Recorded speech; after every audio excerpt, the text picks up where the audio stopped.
دین اسلام ہے کہ جہاں پروردگار عالم نے اول بشر آدم کو بھی خلق کیا تو اسی دین اسلام کے لیے، اور خاتم تک یہی دین اسلام آیا. لیکن ہر دور میں ہر انسان نے اپنے مزاج کے مطابق اپنا دین بناتا گیا اور اس دین پر چلتا گیا، اور یہاں تک کہ مختلف دین ہو گئے، ادیان ہو گئے. اور انہی ادیان کو دیکھ کر پروردگار عالم نے کہا ان الدین عند اللہ الاسلام، میرے نزدیک سب سے پسندیدہ دین دین اسلام ہے.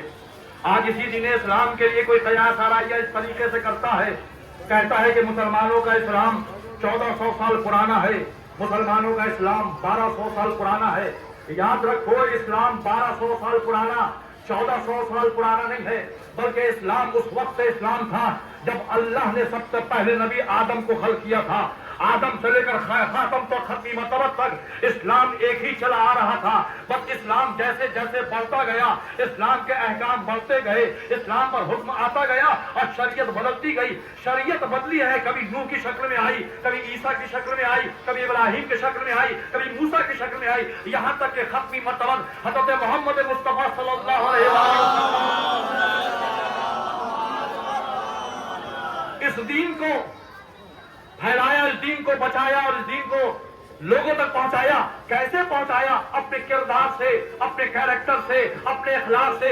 یہ دین اسلام نہ کبھی تلوار سے پھیلا تھا، نہ کبھی تلوار سے پھیلے گا. یہ دین اسلام ہمیشہ اخلاق کے ذریعے، کردار کے ذریعے پھیلا ہے. وہ دین اسلام جس دین اسلام کے نبی پر یہودی عورتیں کوڑا پھینکا کرتی تھی، گندگیاں پھینکا جاتی تھی، لیکن رسول نے ہمیشہ اپنا اخلاق دکھایا، اپنا کردار دکھایا، اور ان کے کردار کو دیکھ کر لوگ اسلام کا کلمہ پڑھتے تھے اور اسلام میں داخل ہوتے تھے. آج اسی اسلام کے ماننے والے دنیا کے مختلف زبان میں، مختلف لہجے میں، مختلف ملک میں ملیں گے.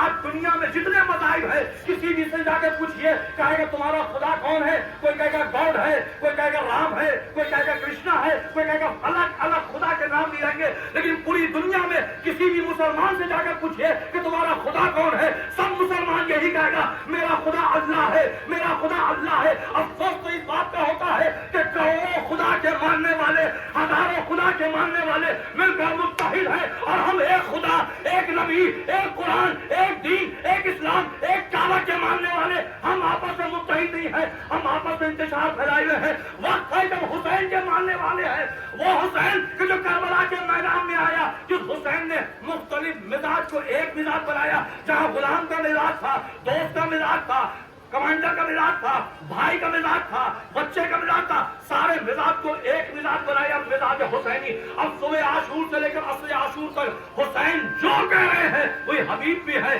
وہی کمانڈر عباس بھی کہہ رہے ہیں، وہی علی اکبر بھی کہہ رہے ہیں، وہی قاسم بھی کہہ رہے ہیں. پتہ چلا حسینی مزاج سب پر غالب آ گیا. آج 13 اگست ہے، کل 15 اگست ہے.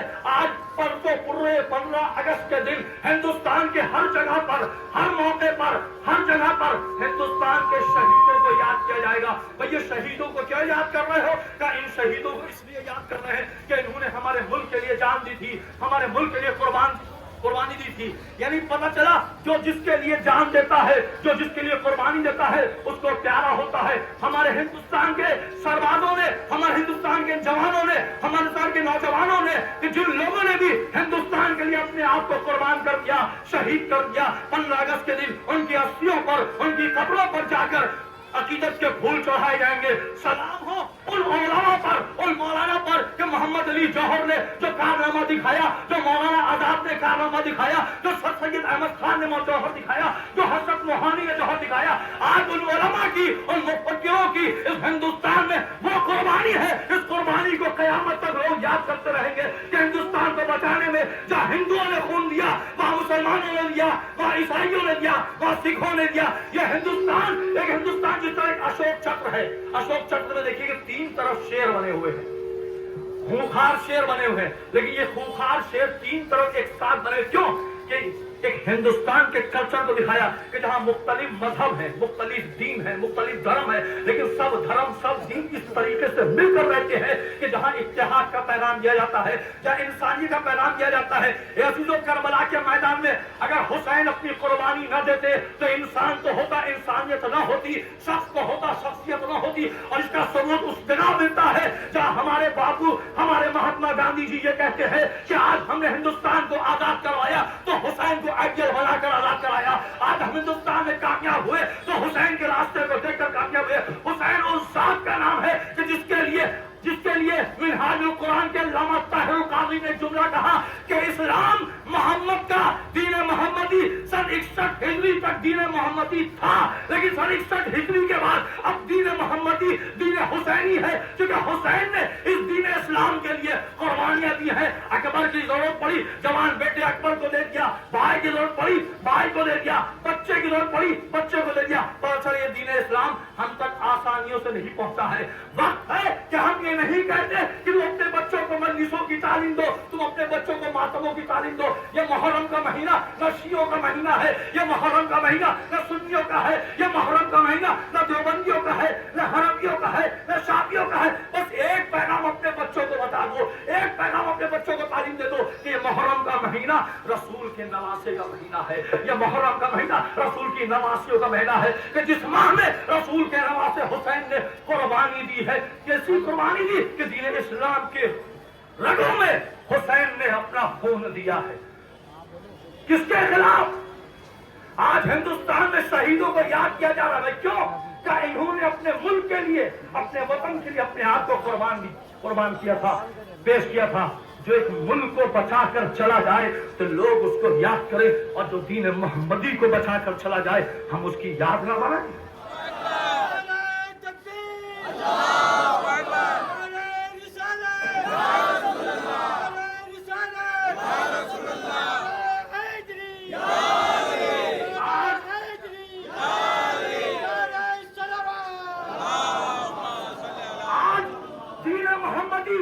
دین حسینی 1400 سال سے زندہ ہے.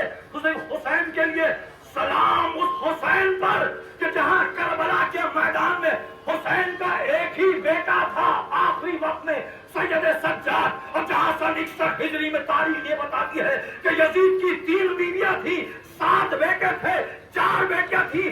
اللہ نے کرشمہ دکھایا جس حسین کا ایک بیٹا تھا آج دنیا میں سادات بھرے ہوئے ہیں، اور جس یزید کے 7 بیٹے تھے آج ایک بھی بیٹا دنیا میں نظر نہیں آتا.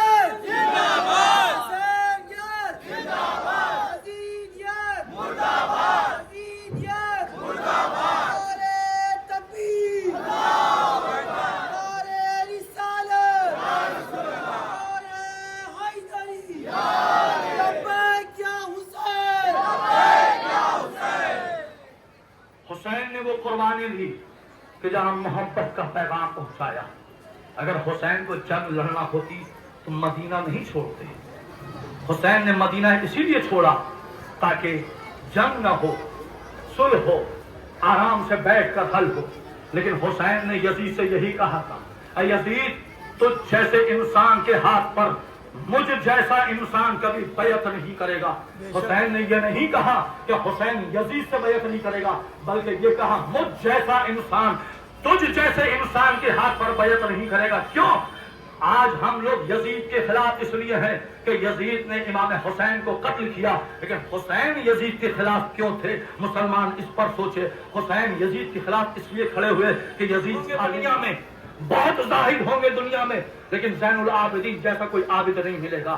سید الساجدین لقب ہے، بہت سجدہ کرنے والے ملیں گے، رات بھر سجدوں میں کسی نے سر جھکایا ہوگا، اللہ کا شکر ادا کیا ہوگا. لیکن مسلمانوں یاد رکھنا، خوشی کے عالم میں، پرسکون ماحول میں، اے سی کی ٹھنڈک میں سجدے شکر کرنا اور ہے، اور کربلا کے میدان میں جوان بھائی کا لاشا پڑا رہے، باپ کا لاشا پڑا رہے، بھائی قاسم کے پاما لاشا پڑا رہے، 6 ماہ کے بچے علی اصغر کا لاشا پڑا رہے. ان لاشوں کے درمیان سجدے شکر کرنا، اب وہ بھی رات بھر. وہ سید سجاد کا کمال تھا کہ رات بھر مصیبت کے عالم میں جہاں سب کے لاشیں پڑے ہوئے ہیں، ان لاشوں کے درمیان زین العابدین سجدہ کر کے کہہ رہے ہیں لا الہ الا اللہ انت حقا حقا، کوئی نہیں معبود سوائے تیرے اللہ کے، اور میں تیرا شکر کرتا ہوں، تیرا دین حق ہے، تیرا اسلام حق ہے. ہر کوئی کلمہ پڑھنے.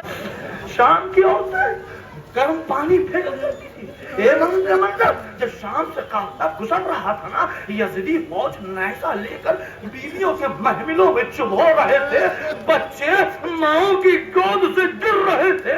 ابن منظر شام کی عورتیں اپنے اپنے گھروں سے, یہودی عورتیں اپنے اپنے گھروں سے آگ کے انگارے پھینکا کرتی تھی. میرے بچے پاؤں برہنہ چلتے تھے, جب پیر جلنے لگتے تھے کوہنیوں کے بل چلتے تھے. ابن منظر ایک گلے میں 12 گلے بندے تھے, 12 گلے بندے تھے. ابن منظر جب میں سر کو جھکاتا تھا تو بڑے کہتے تھے سید سجاد ذرا سر کو اوپر اٹھائیے ٹاپ چبھ رہی ہے. ایسے ابن منظر جب میں سر اوپر اٹھاتا تھا تو بچے کہتے تھے سید سجاد سر کو نیچا کریے ٹاپ چبھ رہی ہے. اے سید سجاد میں سیدھا چل نہیں سکتا تھا. یہ کہتے کہتے سید سجاد نے اپنے سر سے امامہ اتارا اور سر کو جھکایا. اب جیسی سر جھکایا ابن منظر نے دیکھا کہ سید سجاد کے سر پہ چھالے پڑے ہوئے ہیں, آبلے پڑے ہوئے ہیں. ابن منظر کا مولا یہ سر پہ چھالے کیسے ہیں, آبلے کیسے ہیں؟ امام نے کہا ابن منظر ہمارے ہاتھ پر سے پشت بنے تھے, گلے میں رسن تھی, سر پہ امامہ تھا. جب شام کی یہودی عورتیں اپنے اپنے گھروں سے آگ کے انگارے پھینکتی تھی تو سروں پہ آ کر گرتے تھے. ابن منظر میں آگ گرا نہیں سکتا تھا اس بنا پر. ارے سر میں چھال. بہن زینب نے اپنے بھائی کے پیغام کو پہنچایا. پر آخری جملہ جو 3 جنازے آل رسول کے ایسے ہیں. ہوتی بیٹی کا جنازہ تھا,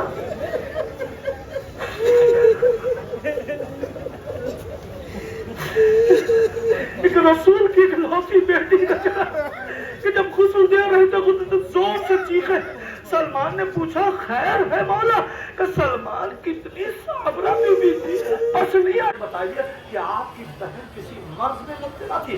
سید سجاد کو سالہ ایسا نہ کہو, میری بہن کسی مرض میں مبتلا نہیں تھی. کہا کیوں پوچھ رہی ہو؟ غسال کا مولا جب میں نے اس بچی کو غسل دینے کے لیے اس کا پیرہن اتارا تو سینے کی کھال پیرہن کا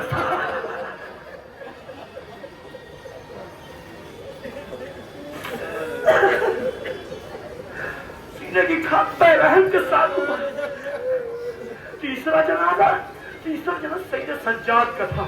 جب 5واں امام محمد باقر اپنے باپ سید سجاد کو غسل دے رہا تھا نا, غسل دیتے زور سے چیخا ہے اور پانی کا برتن ہاتھ سے چھٹ گیا. چاہنے والے کا مولا کیا بات ہے, کیوں زور سے چیخے؟ کہ کیا بتاؤں, جب میں نے اپنے بابا کو پانی ڈالنے کے لیے کروٹ دی ہے نا تو پیٹھ پر زنجیروں کے نشان تھے.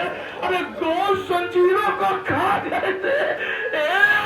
سید سجاد کے ہاتھوں کو ارے گوشت کھا گئے تھے. السلام سید سجاد پر اتنے مصائب برداشت کیے. میں کہوں گا اے مولا بہت مصیبتیں برداشت کی, لیکن آپ کا جنازہ تو اٹھ گیا تھا نا. لیکن حسین کا جنازہ ارے کربلا کے میدان میں تپتی زمین پر پڑا تھا, کوئی کلمہ کو مسلمان نہ آیا. حسین کے جنازے کو اٹھاتا اور کاندھا دیتا ماتم حسین.